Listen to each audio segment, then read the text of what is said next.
ಹಾಗಾಗಿ ಇವರು ಯಾಕೆ ಕೊಟ್ಟಿದ್ದಾರೆ ಏನು ಅಂತೇಳಿ ಅಲ್ಲಿ ಹೋದ ಮೇಲೆ ಗೊತ್ತಾಗುತ್ತೆ. ವಿಚಾರಣೆಗೆ ಹಾಜರಾಗ್ತಾ ಇದ್ದೇನೆ. ವಿಚಾರಣೆಗೆ ಸಂಪೂರ್ಣವಾದಂಥ ಸಹಕಾರವನ್ನು ಕೊಡ್ತೇನೆ. ಇದು ಪೊಲಿಟಿಕಲ್ ಅನ್ಸುತ್ತೆ, ರಾಜಕೀಯ ಷಡ್ಯಂತ್ರ ಅಂತ ಅನ್ಸುತ್ತೆ. ಅದು ಹೋದ ಮೇಲೆ ಗೊತ್ತಾಗುತ್ತೆ.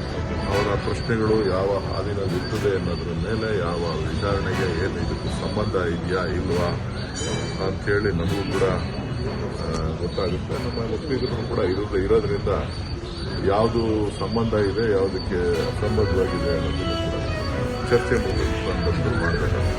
ಇಡಿ ಮಾಡಬೇಕಾಗಿರೋದು ಫೈನಾನ್ಷಿಯಲ್ ಟ್ರಾನ್ಸಾಕ್ಷನ್ಸ್ ಮೇಲೆ. ತಾವು ನಮ್ಮ ಹೆಸರೇನೆ ಅವರು ವಂಚನೆ ಮಾಡಿರೋದು ಅನ್ನೋದು ಬಿಟ್ಟರೆ ಫೈನಾನ್ಷಿಯಲ್ ಟ್ರಾನ್ಸಾಕ್ಷನ್ಸ್ ಏನಿದೆ ಸರ್ ಇನ್ನು ಅವರ ನಡುವೆ ಆಗಿದೆ?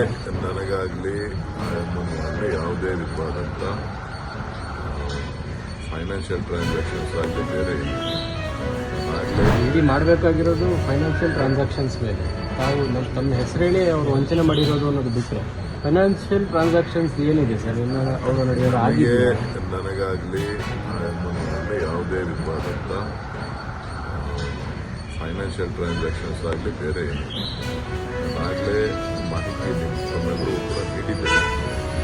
ಆ ಕಾರ್ಯಕ್ರಮಕ್ಕೆ ಏನು ಗತಿ ಕೊಟ್ಟಿದ್ದೆ ಆ ಎರಡು ಕಾರ್ಯಕ್ರಮಗಳನ್ನು ಹೊರತಾಗಿ ಬೇರೆ ಯಾವುದೇ ವಿಚಾರಗಳು ನನ್ನ ಮುಂದೆ ಇಲ್ಲ. ಅವರು ನನ್ನನ್ನು 3-4 ಬಾರಿ ನನ್ನ ಕಚೇರಿಗೆ ಕಚೇರಿನಲ್ಲಿ ಭೇಟಿ ಮಾಡಿದ್ದಾರೆ. ಭೇಟಿ ಮಾಡಿ ಕೆಲವಾರು ವಿಚಾರಗಳನ್ನು ಚರ್ಚೆ ಮಾಡಿದ್ದಾರೆ.